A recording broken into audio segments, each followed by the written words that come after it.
Well, good evening, Patriots. Don't draft our daughters. It is PJ Net. It is live, and it is Monday night. No, not November. It's August 29.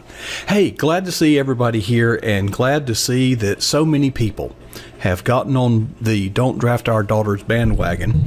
And last time we were fortunate to have Elaine Donnelly join us here on the program, and tonight she has joined us again, and I wanted to follow up on some of the cool stuff that we talked about last week. Elaine, thank you so much for making time to share with us. And after we spoke last time, I've been thinking about this, and I thought if anybody might have some insight here on this, it would be you.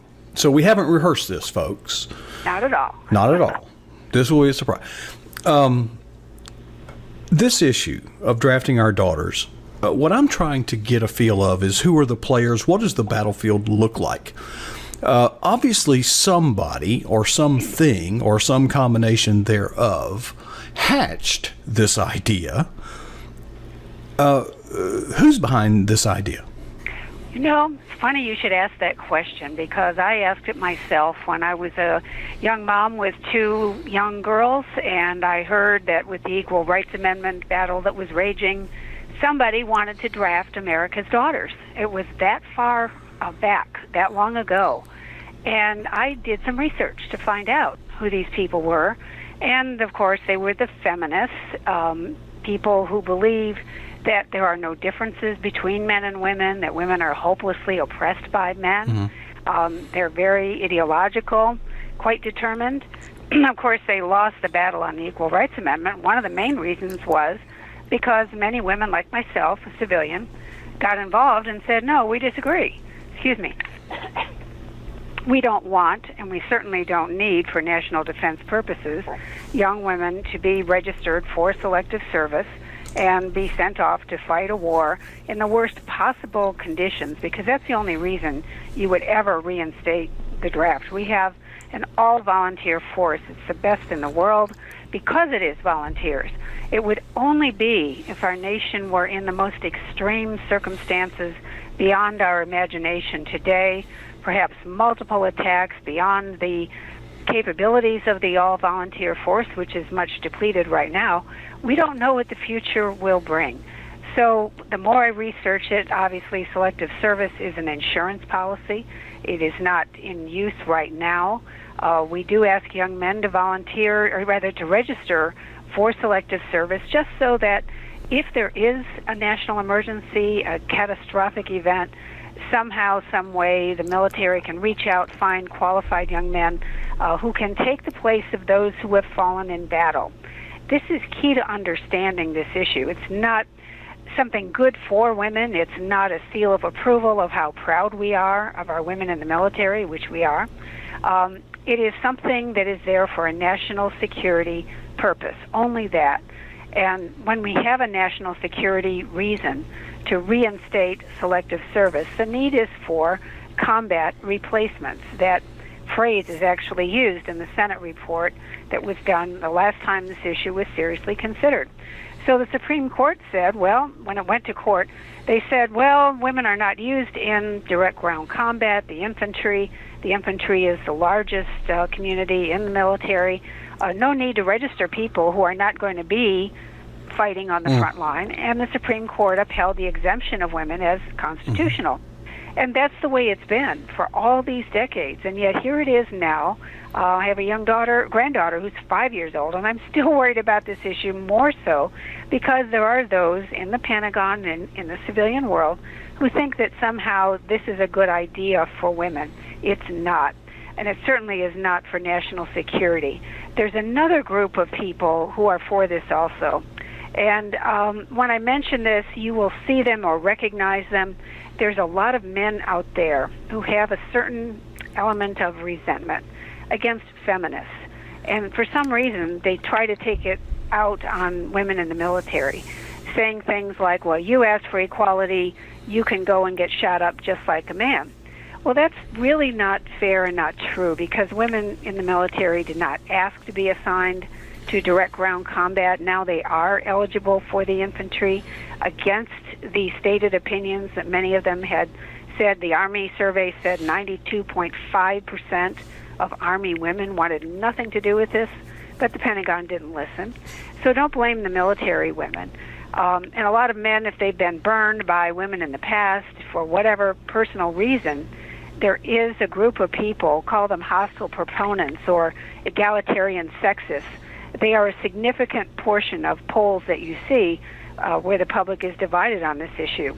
But if the members of the Senate look at it as a national security issue, they can make only one decision, and here's why. Let's say that in the future, let's say Senator John McCain's measure passes, and it's part of the defense bill. It's signed into law by President Obama. Here comes a national security emergency, something catastrophic. Selective service would have to call up 50-50 thousands of men and women. Now, we know with overwhelming evidence that only the tiniest minority of some women might be physically qualified for the combat arms. Again, as I said at the outset, you don't draft anyone unless it's for the combat arms. Why would you bring in thousands of people knowing they are not qualified? What you would do is jam up the system so bad that it would ruin and set back military readiness at the worst possible time.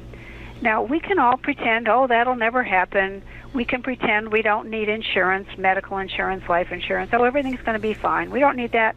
Well, I think we need to be more prudent about this as a nation, and we should remember this, too. One more point. Women have always served in our nation's wars and in national emergency. There is absolutely no reason to believe they would not in the future. They always have. And women in the military perform all kinds of many different jobs and roles. They do a very fine job. There is no need to include civilian women in registration for selective service. Even civilian women, and we know this from history, they also can support the war effort in myriad ways, including the women who care for their children at home while men are off fighting the war. There is no need. Even if there were a few women qualified for the combat arms, there is no need to include women in registration for selective service. Let me try to ask the question a different way, because I'm curious, and I may be inviting you to speculate, but feel free to speculate. Sure. Your opinion is far more informed than mine or most of us. So here's the thing.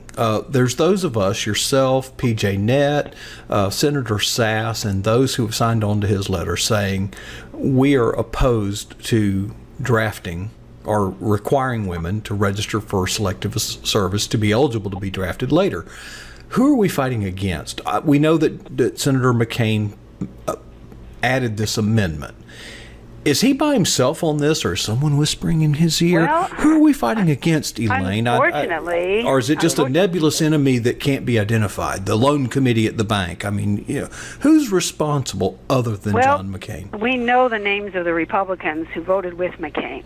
Some of them are up for re-election this year, as is Senator McCain. In fact, the primary is tomorrow. Senator Kelly Ayotte of New Hampshire, Deb Fischer of Nebraska, Joni Ernst, surprise there, of Iowa, Tom Tillis, North Carolina, Dan Sullivan of Alaska, and Lindsey Graham, who usually goes along with McCain. They joined with all of the Democrats on that committee. Now, mind you, this was behind closed doors with no advance notice. No debate. It just came up like no public thunderclap. debate anyway. That's right. And now Senator Mike Lee, to his credit, from Utah, he stepped up and offered an amendment to strike the McCain language. Now, since McCain is the chairman of this committee, he put the language in there first without notifying anyone. Okay, Right. That's what power is. That's privilege. Right, exactly, which I think was abused here. Senator Mike Lee offered an amendment to strike James Inhofe, Jeff Sessions, Roger Wicker, Tom Cotton, Mike Rounds, and Ted Cruz. Voted with Mike Lee, but he lost, and the vote was 17-7. So again, the Democrats were with McCain. Why is McCain with the Democrats? Well, I think the voters ought to think about this as they go to vote in Arizona tomorrow. This to me is a paramount national security issue. Whether Senator McCain, in some confused way, thinks that this is the way to get the women's vote, I think he's sadly mistaken. He has a reputation for being pro-defense. This is inconsistent with support for national defense for the reasons that I've explained. As for Senator Ayad and some of the feminists in Congress, well, they're just feminists. That's what they do. The other ones, Tom Tillis, Dan Sullivan, I think they need to hear from people on this network that if they got an awful lot of messages from people saying, what are you doing here? You need to sign on to the letter that Senator Ben Sasse is circulating. It's a Dear Colleague letter. There are 17 names on it right now. If they get a lot more names, the Republican conference in particular, there is a good chance that Senator McCain would take that Draft Our Daughters measure out of his defense bill. The reason is there's an awful lot of things he wants that he may not get because his bill is much fatter than the House bill. So in the course of horse trading in the conference committee, it's very possible that Senator McCain will be persuaded by the House leaders who did not go along with this, and he'll decide to take it out. But he certainly will not do it unless there's an awful lot of pressure, first in the election tomorrow and then from his colleagues, and the colleagues need to get a lot of pressure from people back home. Let's speculate some more. Let's presume that Senator McCain wins the primary tomorrow. Will that make him more likely to keep it in there? Hard to say. He is expected to win, but it is a tight race. Mm-hmm. So it's unpredictable. Again, with Senator McCain, and he's done some fine things in the Senate in the past. I worked closely with him on some other issues. I think he is a patriot, certainly a respected man in the Senate. Yeah, I like to say he just got it wrong on this one. He just got it wrong on this one. And over on the House side, Representative Duncan Hunter, mm-hmm. for some reason, and we cautioned him not to do this, but he did anyway. He was trying to make a point. He offered a similar piece of legislation in the House committee. And guess what? It passed. I think he was more surprised than anyone. And again, there were some Republicans, people like Martha McSally, for instance, a Republican, same state, Arizona. She voted for it. Several others voted for it. I think only one Democrat voted against it. But the senior leadership of the House Armed Services Committee and the Rules Committee, that would be Representative Thornberry and Pete Sessions of Texas, I think, they made sure that language did not get into the final House bill. And we were grateful for that. So we have a House bill that does not have the Draft Our Daughters language. The Senate bill does. What happens in committee, one defers to the other.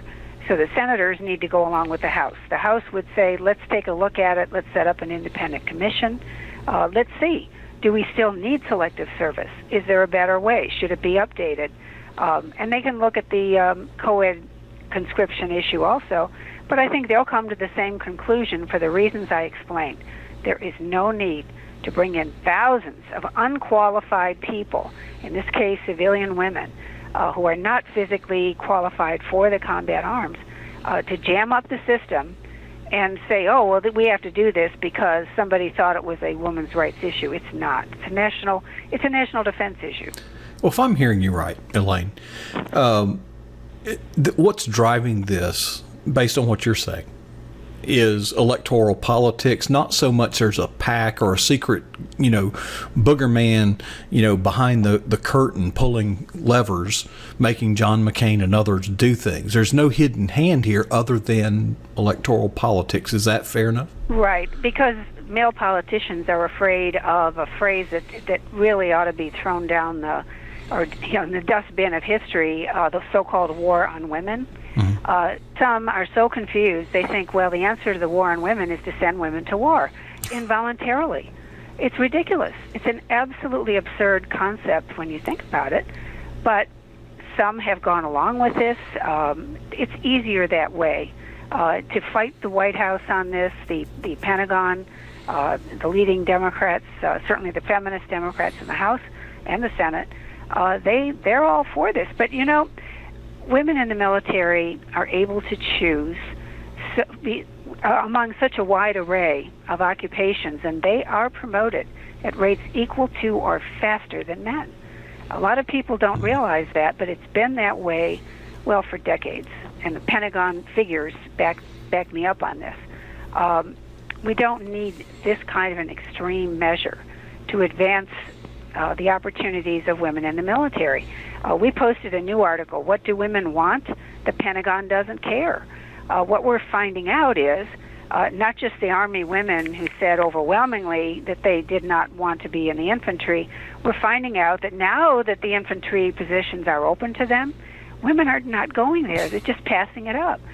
We also know, because of a survey that was done for the Marines back in 2012, and this was kept under wraps, it said that, if women were ordered into the combat arms, 23% of them would leave the military or not join in the first place, and the men, the figure for the men was right behind it. We know this is very unpopular. We could lose a lot of good people just because of this requirement to go to fight in the combat arms involuntarily. The people who would be affected first are the NCOs.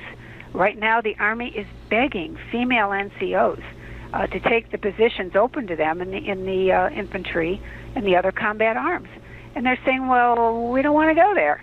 But guess what? The Army will order them to go there if the goal is gender diversity. And we know that that is the goal of this administration. It seems to be, yeah. Yes. Gosh, we know it. They've said it over and over again. I wish we had more time. Well, we will be doing this next week. Before we go, let me ask you this. In your work, the Center for Military Readiness, on this issue at this time, in this present crisis, who is it that you're interfaced with? Who are you working with? Who are the players? And where is the influence? Well, it varies from year to year. This is the first time there's been a legislative matter before Congress since 2010 on the issue of gays in the military. So this is the first time women has come up for a vote. There was a measure, I think it was Congressman Davidson, who offered an amendment to strike any funding to draft our daughters, and he was successful on a very narrow vote. He managed to get enough votes to take that out of the the appropriations bill. There's two different bills. So that was a sign that I think the members of Congress, if they get a lot of pressure, and this is on the House side as well as on the Senate, I think they will really press hard to get this language out of this bill. And then they have to take a more serious look at everything to do with women in combat. We recently saw some wonderful Olympic competitions in Rio, and we saw our female gymnasts just dazzle the world. But the female gymnasts, as wonderful as they are, they don't do what the male gymnasts do. The male gymnasts, they get their arms between two rings, and they look like a T. They're in a T shape, and they have these huge muscles in their shoulder that allow them to not only hold that position, but to swing around and do all kinds of maneuvers that are just amazing. Now, women don't do that, and they don't do the pommel horse thing either because it's upper body strength. Well, the skills that are needed in the Olympics are even more needed in the combat arms. They have not gone out of style.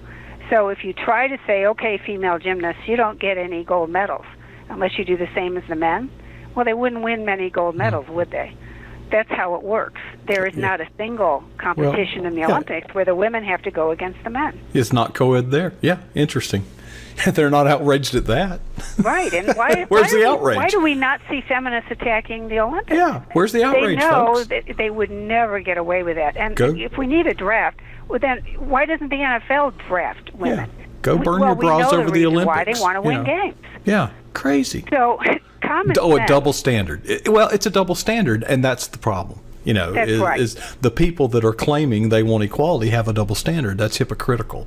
It is hypocritical, but it's ideological because, as I said at the outset, you really have to study the feminist philosophy, as I did many years ago. They have this idea of interchangeability of men and women. It's a theory, and they need a social experiment to prove it. That's where the military comes in, because everyone must follow orders. So this is a deadly social experiment, though, because people could lose their lives, missions could be lost, readiness harmed our nation's national security put at risk just to prove some goofy theory of gender equality that has been disproven time and time and time again. I like your idea better. That's where we are. Let's experiment with the. Question. Well, it's interesting debate, but I like your idea. Let's integrate the Olympics. Let's make that co-ed. See how that turns out. And if we're wrong on this, well, then we'll consider the military, because messing up the Olympics is one thing. Messing up our national security is quite another. There's too much at stake here. I don't think that's not a responsible position. But they have a different worldview. I mean, it's not. But your listeners and the people who have sent out all those wonderful tweets, we're all civilians. Civilians run the military. We have the responsibility under the Constitution. The military, the brass, the uniformed people, they don't get to make policy, and they shouldn't. Mm-hmm. It's up to us as civilians. So we have an obligation to support the military by telling the civilian leaders in Congress, and of course the presidency is important, we don't want this. This is not good for our military, and we're not going to stand for it. We'll do this again next week, Elaine. I know it's Labor Day, but I sure hope you can make some time. Maybe if we have to pre-record it, we'd be happy to accommodate you there. There's so much here, and we've got another guest coming on here shortly. I wish we all knew. Well, we all need to take advantage of the knowledge, the information, but also the perspective and the context that Elaine has to offer with the Center for Military Readiness. And Elaine, you have been very generous with your time, and we are deeply grateful for not only the work you're doing, but sharing that with us. I'm very grateful to you for reaching out, and to all of your listeners. I think this is a game changer, doing these conversations. Time is short because the conference committee staff is meeting right now, and it could happen very quickly because the senators and the House will want to get back home to campaign. So there's no time to waste. Good job. Thank you so much, Elaine. Thank you. All right. Bye. Bye now.